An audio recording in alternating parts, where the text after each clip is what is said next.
Good morning, everyone. I'm going to start our service by leading us in our opening song.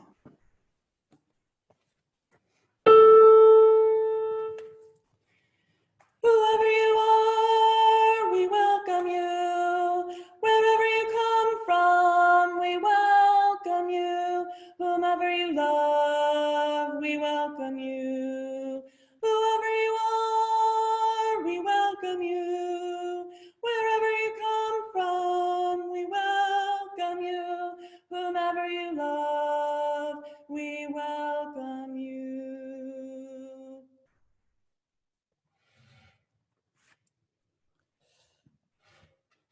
So good morning again. I am Megan Rancier, and I'll be leading the service today, along with Sandra Faulkner, who will be our presenter today. Robin Perry and Kevin McClooney are providing technical assistance. Thank you so much to all of you for tuning in today. We're glad that we can keep in touch and support our community, even if we can't be together in person. Please be aware that we are recording this service and it will be posted on our Facebook and YouTube pages. We greet you today as you join us in a wider search for truth and purpose. In this quest, may we encounter one another with open hearts and minds. May we inspire each other to consider new questions and seek deeper meaning. And may we cultivate wisdom and compassion. Let all who enter this place see a welcome face, hear a kind word, and find comfort in this community. May all that we do and say here today help us to be a force for positive change in the world. Please take a moment to think of all your friends at MVUUC. Greet them with a comment in the chat box, and remember that you can still reach out to them through email, phone, social media, or video chat. Physical distancing does not need to mean emotional distancing. Let us support one another.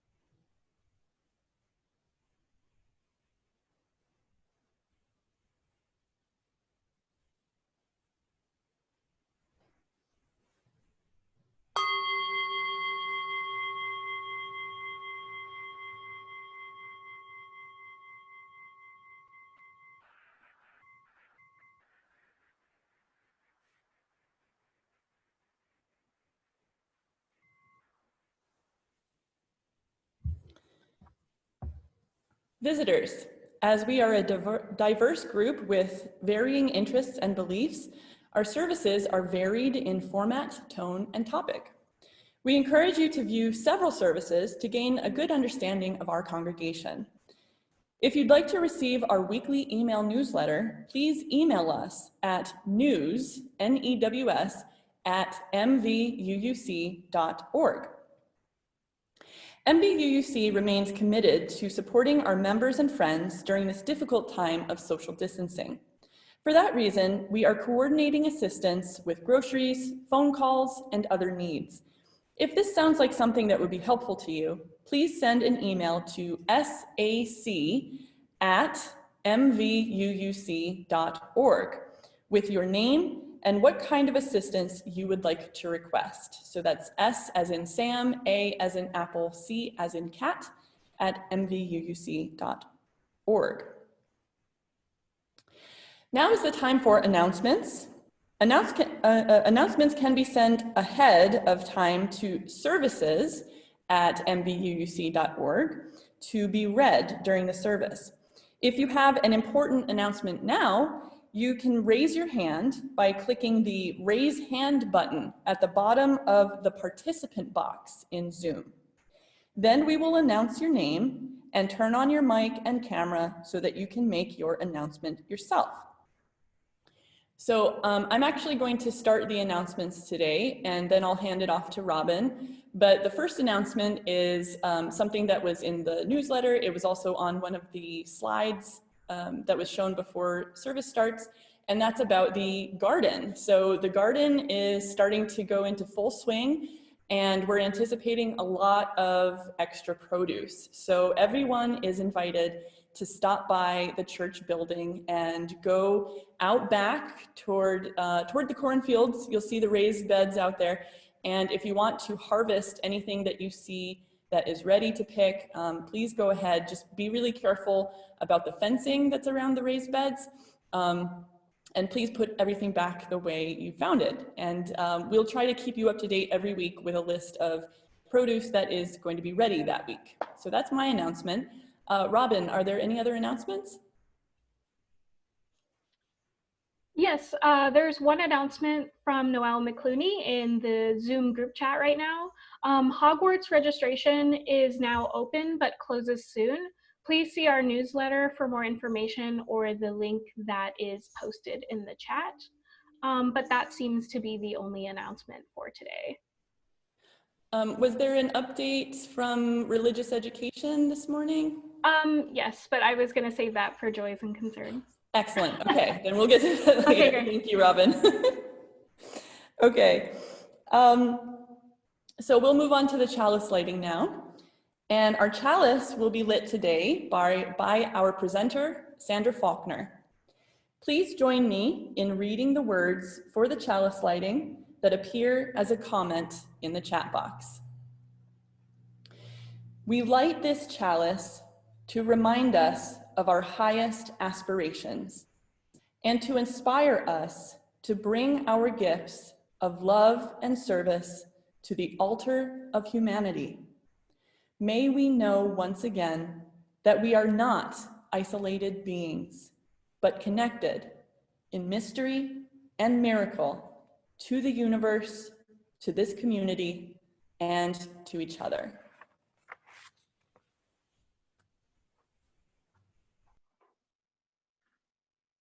I can think of no better time to consider the power of poetry. The myriad ways that poetry bears witness, provokes, and agitates, the ways in which poetry is in dialogue with current events, and languages things that are seemingly impossible to put into language. Rita Dove said that poetry is another way of singing. Language is wearing its other story. Atkinson writes of how poetry can language things that other kinds of writing cannot. Words can be a blanket, slightly suffocating, or a wall dividing. The exception is poetry, which illuminates, touches down, and continues along filaments and in bright spots, or curves around us, or comes in the back door. Poetry is the way to describe and distill, but remains porous, oxygenated. Poetry lets the light in. In short, I'm arguing that poetry is more important than ever. Of course, this doesn't mean that all poetry is heavy. So I'm going to begin with some poetry satire from McSweeney's. And as I read some of the verses here, see if you can recognize any of the original poems. Two roads diverged in a wood, and I took the one less traveled.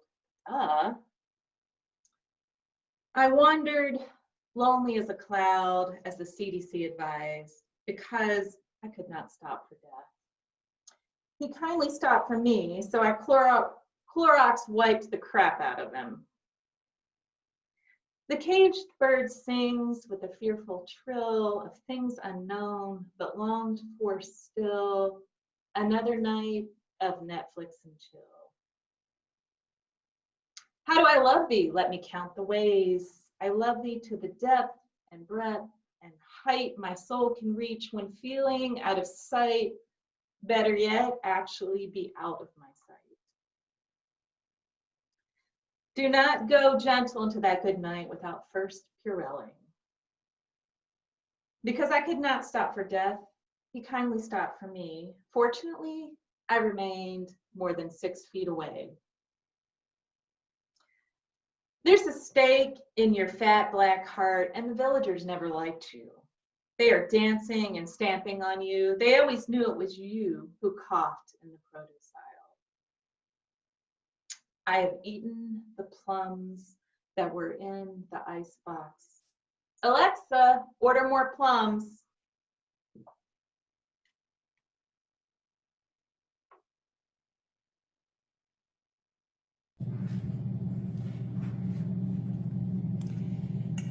So now we're going to sing hymn number 287, Faith of the Larger Liberty.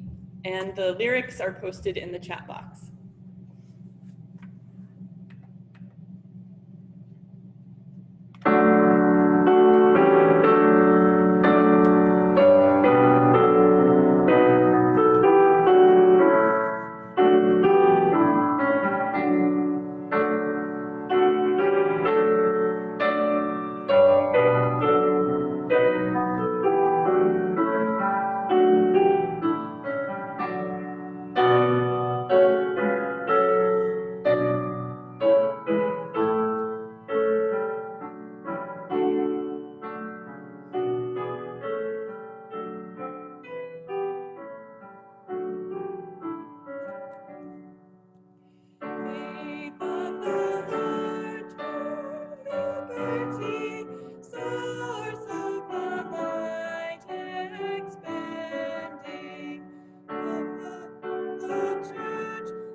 Poetry is political.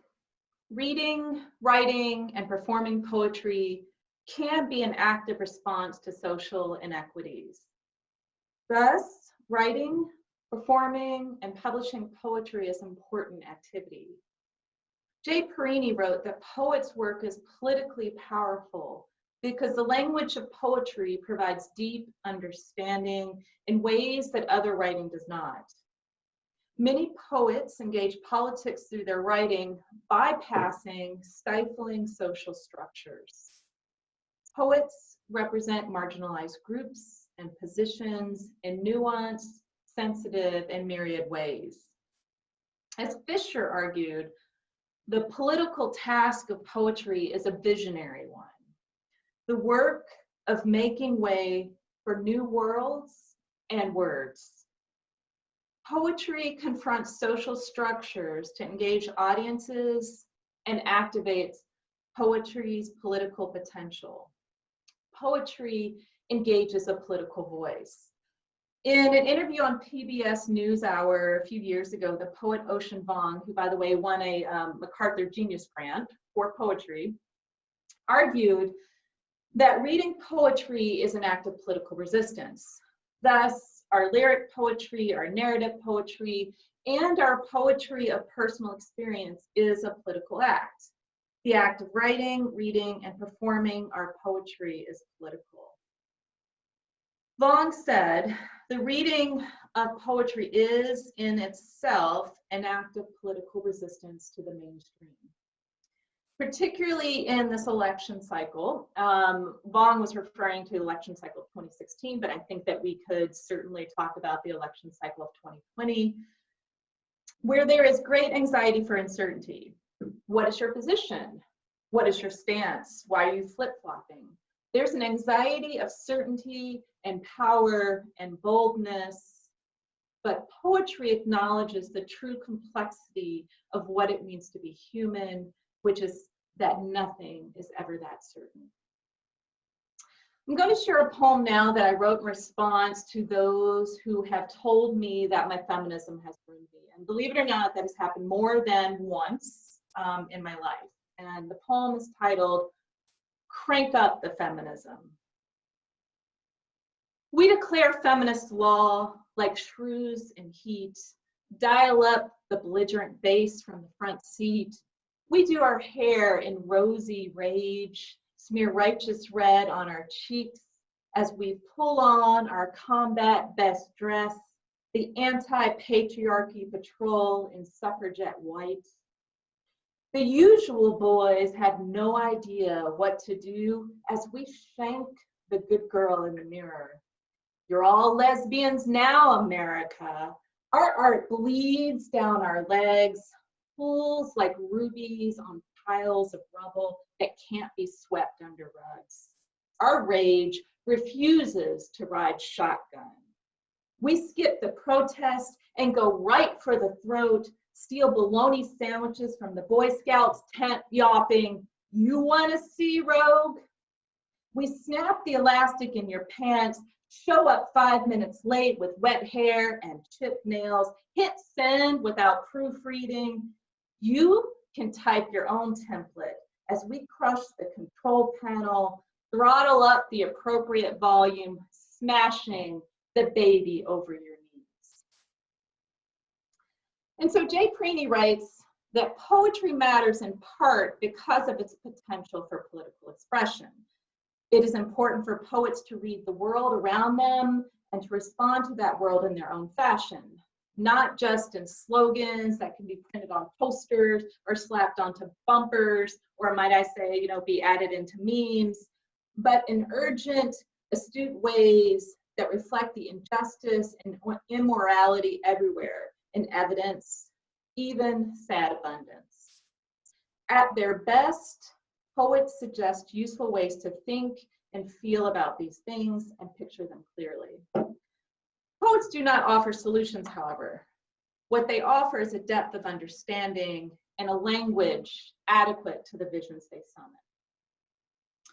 I'm arguing that poetry best taps into the universal through its radical subjectivity. The poet's use of personal experience creates something larger from the particular. The concrete specifics become universal when the audience relates to, embodies, and/or experiences the work as if it were their own. Poetry that gives voice to gendered, race, class, and embodied experiences can be a form of poetic consciousness raising, a distinct form of political activity. So I'm going to read another poem now. This is one that I wrote in January, and it's titled, 47 is the Saddest Age of All. I don't need this research report to tell me what I already know. The last years of this insufferable decade are a Sisyphean hill-shaped curve of illness and obligation, and I am no mountain climber. The world is burning while I spend my nights sweating in the roller rink of perimenopause, and I can't find my skates. I can't sleep, and my dad is cleaning out the basement, directing grandkids from his wheelchair, so we won't have to when the aneurysm does the work alcohol, sugar, and middle-class dreams began.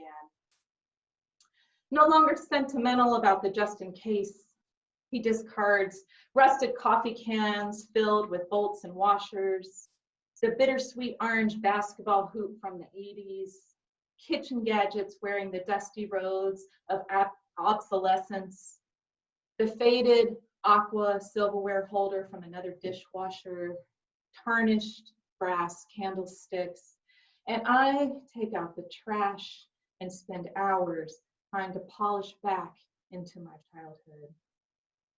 When this unhappiness curve began, try melatonin, my doctor urged. Try pot butter, my student whispered. Too sleepless to find the ladder to the next level, I tried baking away my depression. I tried calling my senators. I take my anxiety for a run until my heel spurs stab. I drink my loneliness during happy hour until the bourbon burns. I lean into the rage and not the yoga because I am outlying the curve. Poetry can unmask hidden cultural assumptions, which is why it's valuable in activist projects. In my chapbook, Hello Kitty Goes to College, I wrote poetry about sexual harassment, bias, and racism in the academy, using the pop culture character Hello Kitty as a way to examine taken for granted patterns of behavior. And as Sarah Ahmed, a feminist philosopher, writes, making feminist points, anti-racist points, is about pointing out structures that many are invested in not recognizing. And so the series of poems in this chapbook portray administrative and faculty reactions to standpoints of women of color, untenured women faculty, and students' experiences and narratives of harassment and hostile learning environments through the fictionalized experiences of the cartoon character Hello Kitty. And the following poem demonstrates these goals. When she passes by her professor's door, Hello Kitty spits on his creepy poetry. Or she would have had she gone through with the plastic mouth surgery. That feminist class she took last semester slackened her spine in the surgeon's office. She felt like a naughty kitten dangling in Big Mother's jaw and left sans alteration. HK's classmates sighed that actually having no mouth authenticates muted group theory better than their final project. A duct tape mouth protest of male language outside the football team's practice room. Still, when she passes by his elegies to dead cats, sonnets for weepy relatives, and speaking proper English, she feels a tangled hairball pushing up the back of her throat, an uncontrollable cough to exhume her fear, a sandpaper tongue that could work thick ink off the paper. HK fights her desire for words that would erase the taped up lines of trash, stop the professor from pressing his chair too close to her tail. Thus, the personal is poetry. Poetry matters. Poetry of personal experience is vital. Poetry has the power to highlight slippery identity negotiation processes and present more nuanced views of marginalized and stigmatized identities, to demonstrate embodied experience, and to be social research that advocates for social change. Perini tells us that as a language adequate to our experience, poetry allows us to articulate matters of concern in such a way that they become physical, tangible, and immediate. Indeed, the finest poems become instructable objects in their own right, taking on a life beyond the immediate circumstances of the poet to create them. And here's another poem of personal experience called Making Soup.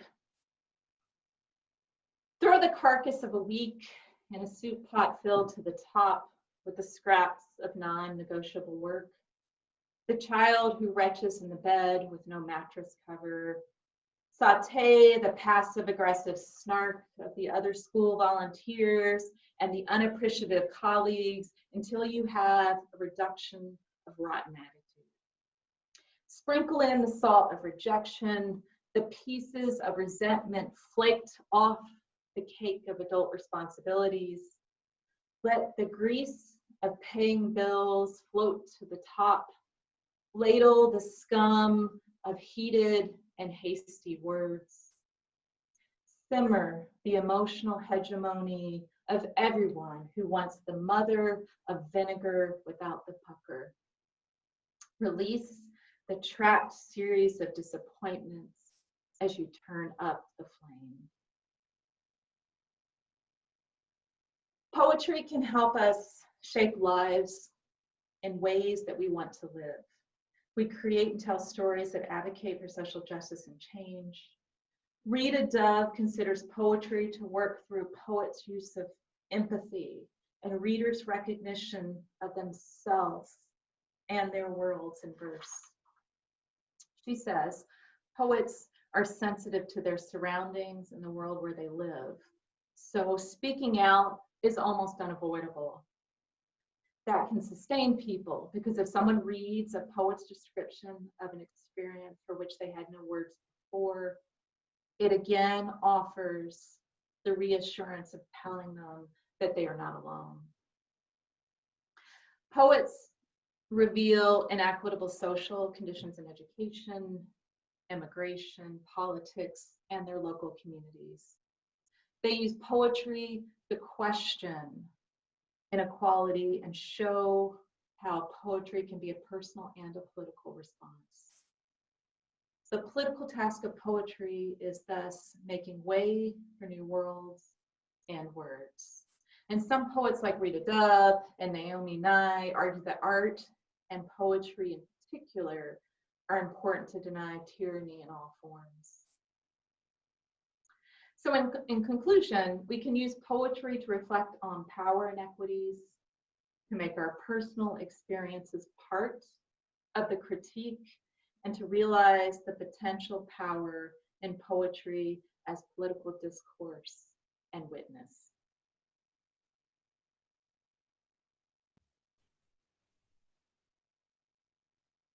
So I'm going to present the UU Principles connection just briefly.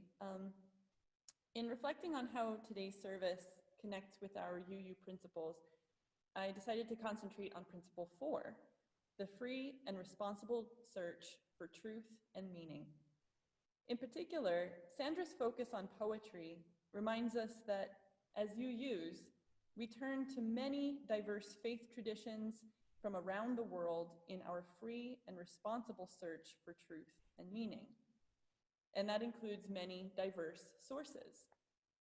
As the Unitarian Universalist Association points out, these sources encompass scripture, science, literature, personal experience, and of course, poetry, among many other sources, creating a living tradition of wisdom and spirituality.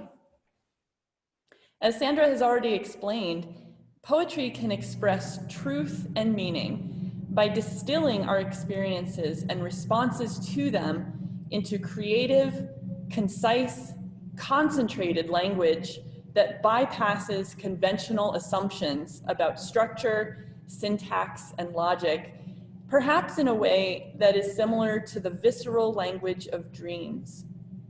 And while poetry does not always have to rhyme and does not necessarily dwell only on the beautiful, there is vast potential for drawing truth and meaning from these artful assemblages of words.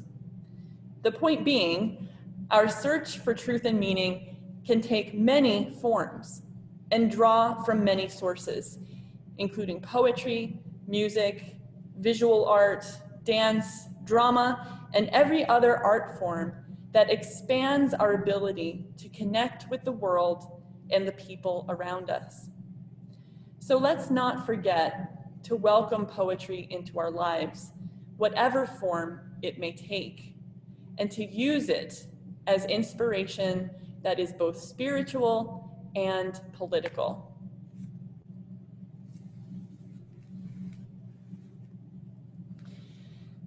So we're going to move to the offertory now.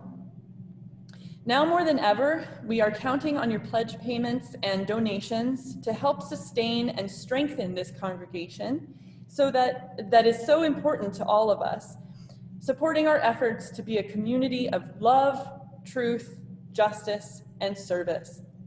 Please click on the link in the chat box or scan the QR code on the slide, and be sure to select the correct designation on the drop-down box when you donate. Thank you, and I'm going to play a musical, well, not me, but I'm going to have the piano play a musical selection. This is going to be Claire Delune by Claude Debussy.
So I'm this July I've been participating in something called the 30/30 project through Tupelo Press, and the idea is that you write a poem a day and you post it, and part of it is to help raise money for an independent press. And when we think about some things like some poetry, it can be difficult to publish, but more important for me, it's been some of the daily ritual of reflecting on things that are going on, using prompts that some people who've been supporting my writing this month have given me. And I'd like to share one of the poems that had come from this particular project. And it was a prompt that someone had given me, which was a bit difficult to think about. And the prompt was, write the other side of COVID.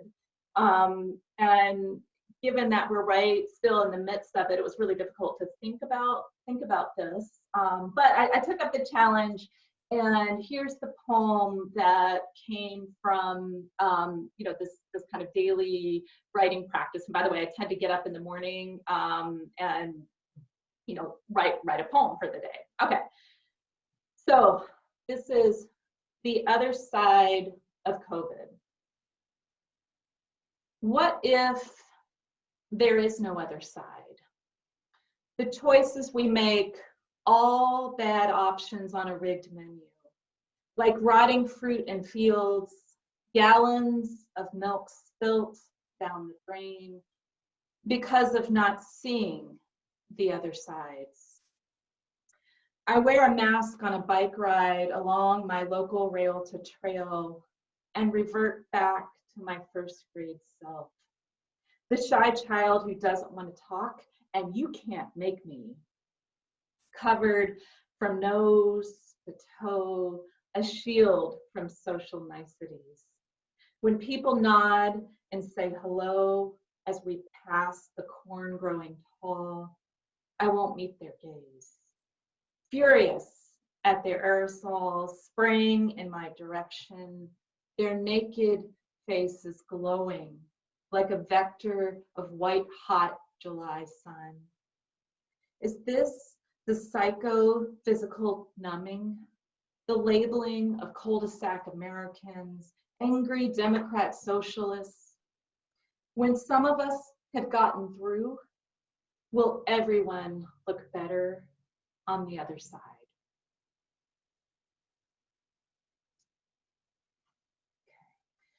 And now I will read our closing words. And these words come from Karen Crego, who is the current Poet Laureate of Missouri. And Crego muses on the pleasure of writing poetry, but also on how poetry can take us to unexpected places. Writing poetry brings one distinct pleasure, and that is the satisfaction of having written. This is a feeling that only comes when the work is viable, as there is no pleasure in having written garbage. When we've written something we like, it feels very nice. Beyond the satisfaction, though, it's a feeling that's downright exhilarating. And these are the moments when you've written the poem and the poem writes back. You scan the piece, and then probably you discover something, some insight you didn't plant there, or at least not intentionally. I've even found dense layers of the imagery in a poem that I didn't calculate.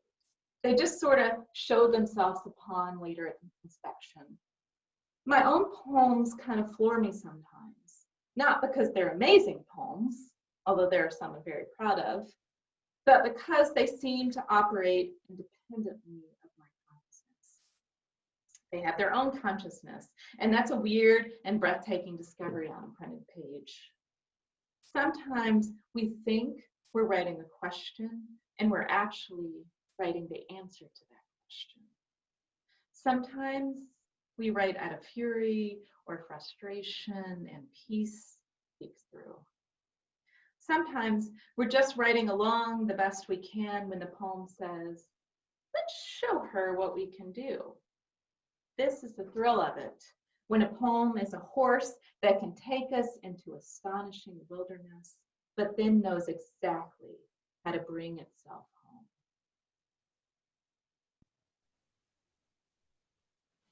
And so may you all write a poem or read a poem or listen to a poem, right, in the coming weeks. Thank you. So now we're going to extinguish our chalice. Please join me in reading the words for extinguishing our chalice that can be found in the comments in the chat box. May this light continue to spread warmth and hope, and may it warm hearts grown cold with indifference. After the service, we will turn on all videos and mics. Feel free to stay in Zoom and chat with your fellow MVUUC members and friends for our coffee hour. Please be patient, as turning on the cameras must be done one at a time, and it can take a few minutes to get to everyone. And now for our closing song, let us sing Go With a Song in Your Heart. You can find the words as a comment in the chat box in Zoom. Go with the song in your heart. Go with music in your soul. Live with the memory of a melody. Go with the song in your heart. Go with the song in your heart. Oh, until we meet again. The joy of music is our gift to you. Go with the song in your heart. Live with the memory of a melody. Go with the song. Go with the song. Go with the song in your heart.